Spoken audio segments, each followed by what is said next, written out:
अगला पाठ है सुमित्रा नंदन पंत। सुमित्रा नंदन पंत का जन्म उत्तरांचल के अल्मोड़ा जिले के कसानी गांव में सन 1900 में हुआ। उनकी शिक्षा बनारस और इलाहाबाद में हुई।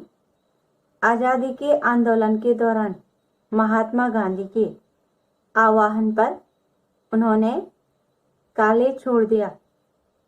छायावादी कविता के प्रमुख स्तंभ रहे सुमित्रा नंदन पंत का काव्य क्षितिज 1916 से 1977 तक फैला है। सन 1977 में उनका देहावसान हो गया, उनकी मृत्यु हो गई। वे अपनी जीवन दृष्टि के विभिन्न चरणों में छायावाद, प्रगतिवाद एवं अरविंद दर्शन से प्रभावित हुए। वीणा, ग्रंथि, गुंजन, ग्राम्य, पल्लव, युगांत, स्वर्ण किरण, स्वर्ण धूलि, कला और बूढ़ा चांद, लोकायतन, चिदंबरा आदि उनकी प्रमुख काव्य कृतियां हैं, उनकी रचनाएं हैं। उन्हें साहित्य अकादमी पुरस्कार, भारतीय ज्ञानपीठ पुरस्कार एवं सोवियत लैंड नेहरू पुरस्कार से सम्मानित किया गया। पंत की कविता में प्रकृति और मनुष्य के अंतरंग संबंधों की पहचान है। उन्होंने आधुनिक हिंदी कविता को एक नवीन अभिव्यंजना पद्धति एवं काव्य भाषा से समृद्ध किया। भावों की अभिव्यक्ति के लिए सटीक शब्दों के चयन के कारण उन्हें शब्द शिल्पी कवि कहा जाता है।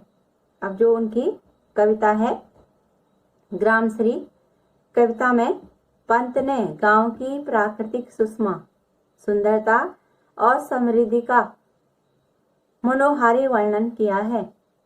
खेतों में दूर दूर तक फैली लहलाती फसलें, फल फूलों से लदी पेड़ों की डालियां और गंगा की सुंदर रेती कवि को रोमांचित करती है।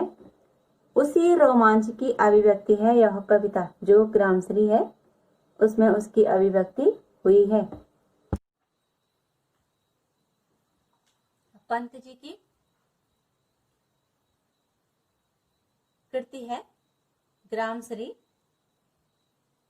कवि का नाम हो गया सुमित्रा नंदन पंत, कविता का नाम हो गया ग्रामश्री।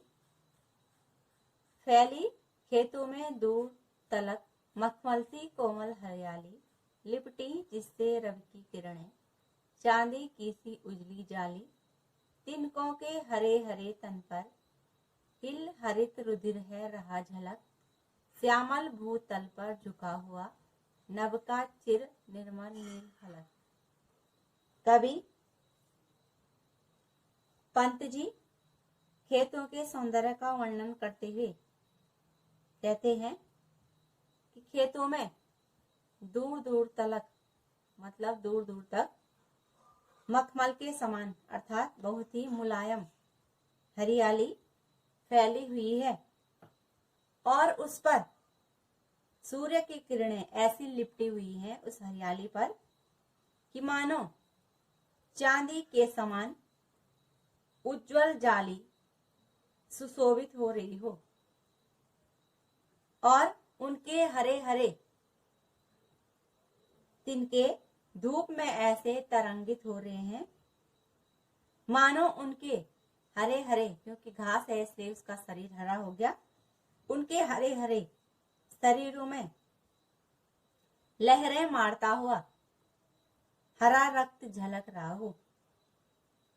हरियाली से भरी हुई धरती पर आकाश का श्यामल माने हरा, भूतल माने पृथ्वी पर आकाश का स्वच्छ आंचल छाया हुआ है, अर्थात जो हरी हरी घास है उसके ठीक ऊपर जो आसमान है वह अपनी आंचल की छाया किए हुई है। अब इसके शब्द अर्थ हैं तलक तक, तन माने शरीर,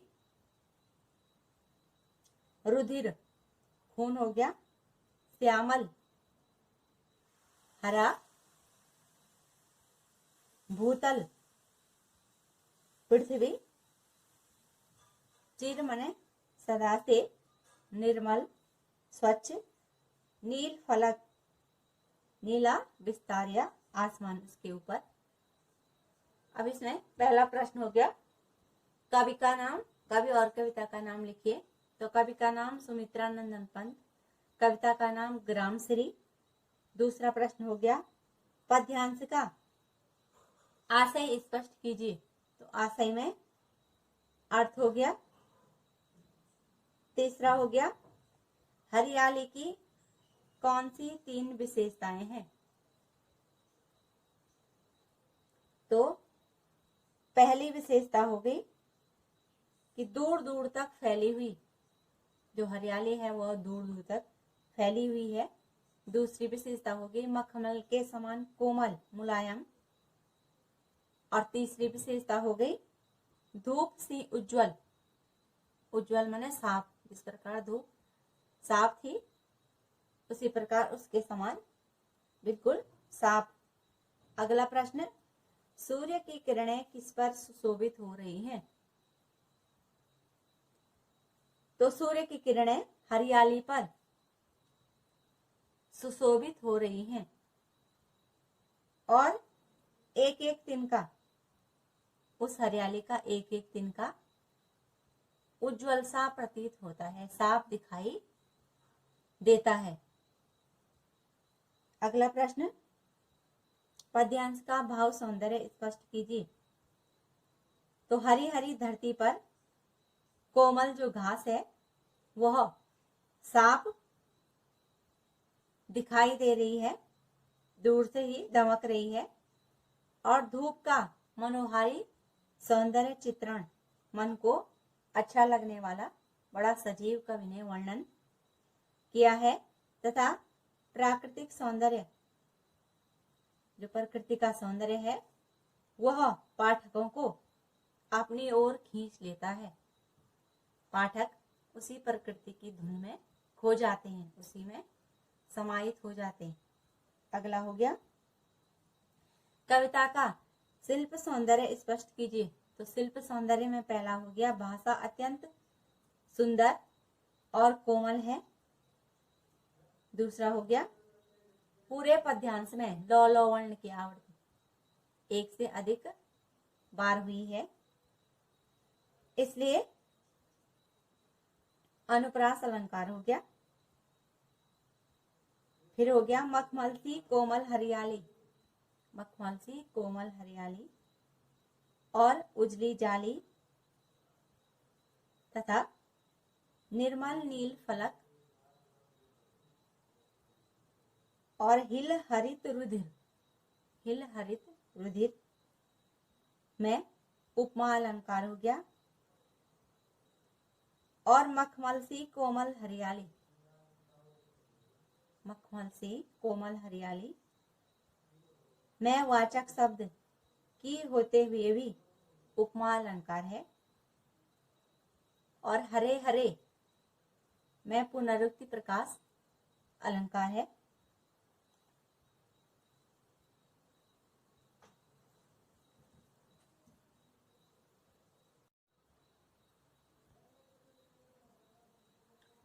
रोमांचित सी लगती वसुधा, आई जो गेहूं की बाली, अरहर सनई की सोने की, किंकड़ियां हैं शोभाशाली, उड़ती भीनी तैलाक्य गंध, फूली सरसों पीली पीली, लो हरित धरा से झांक रही, नीलम की कली तीसी नीली। अब इसके शब्दार्थ हो गए, रोमांचित, प्रसन्न, वसुधा पृथ्वी धरती, सनई, सन एक पौधा जिसके छाल के रेशों से रस्सी बनाई जाती है, किंकणियां, करधनी, कमर पर पहने जाने वाला घुंघरूदार जो आभूषण है, भीनी, हल्की, तैलाक्य, तेल से भरी, तेलीय, गंध, महक, हरित धरा, हरी हरी धरती। तीसी, अलसी। नीलम, नीली आभायुक्त एक रत्न या नीलमणि।